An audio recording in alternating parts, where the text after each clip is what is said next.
Now, when Rothbard theorizes about speculation, we can usefully break his treatment into these categories. He first points out how speculation works for the individual person. The individual person is speculating with respect to the future about his own actions, about the outcome of his own actions. And then the second category is the speculations that a person makes about the actions of others that he intends to interact with. So this is where we get the market. And within that category, he talks about speculation that people make on their own about what others will be doing in the market, predicting what prices will be, and so on. And then he talks about speculation by the specialists in the market. So they're predicting on behalf of other people the speculative outcome of even other people's actions. Now, the way in which this plays out in Man, Economy, and State is as follows. So we get this first point that all action is speculative on page 6, very early on. This is a part of the general theory of human action. It doesn't apply to pricing per se. But Rothbard carries this through to the section on pricing. So when we get to the section on pricing with demand and supply, he explicitly points this out. He says, look, both demand and supply are speculative. When a person has a preference rank and they say, I prefer an iPad 2 to $500, both those entries in the preference rank are speculative. The person doesn't know before getting the iPad 2 and using it to attain his end what the realized value of having the iPad 2 is. He doesn't know until he gives up the $500 what exactly the opportunity cost is that he foregoes in the future. So speculation is in the very formation of demand and supply.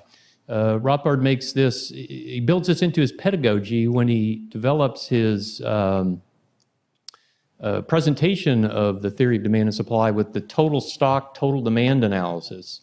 So here he's not just trying to show that prices must of necessity be determined just by preferences, but he explicitly brings out the speculative element in that presentation. So the conclusion from this, of course, that he arrives at is that prices themselves, both the level of prices in markets and changes in prices that come through shifting demands and supplies, both of these things are speculative. Prices themselves are not like facts of nature. They're results of human action that are based upon speculation. Here he's building on the point that Mises makes in Theory of Money and Credit.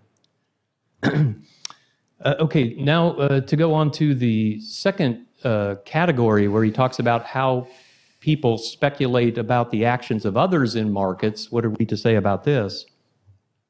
So what Rothbard points out is that when there's speculation, at least accurate speculation in markets, this makes both the demand and supply curves more elastic, right? Because the persons will not supply or demand as much as they would have with inaccurate speculation. And the point, what he concludes from this is that because of this, any deviation in the price from market clearing will create these enormous excess supplies and excess demands. And as a consequence, the market will not deviate from the market clearing price because even the slightest deviation creates these sort of catastrophic discoordinations among people. And so this is actually a positive thing then in the market by bringing about market clearing, as he says, without trial and error. Then he moves on to the latter part of the speculating about other people, where he introduces the specialist in speculating. And he says, here, of course, this is another improvement in the way that the market works, because entrepreneurial ability will not be evenly distributed among all people. And so if we're just left in markets to our own speculative anticipations, some people will be better at this and other people's not as good, they'll be worse at it. But specialists can arise in the market to take on the task of making these speculations for us. And if we turn them over to the specialists, then we'll get even more accurate speculations and even more economizing activity in the market. Then the last thing I want to mention on this, he he carries, this isn't price formation per se, but he carries over this insight into production theory, where he points out that entrepreneurs are precisely the specialists in speculation. And when they're forming their production plans, when they're making their production decisions, they're just doing the same thing that the specialist trader is doing in the market, informing speculations about the future prices that will exist in markets that they intend to sell into after incurring their production costs.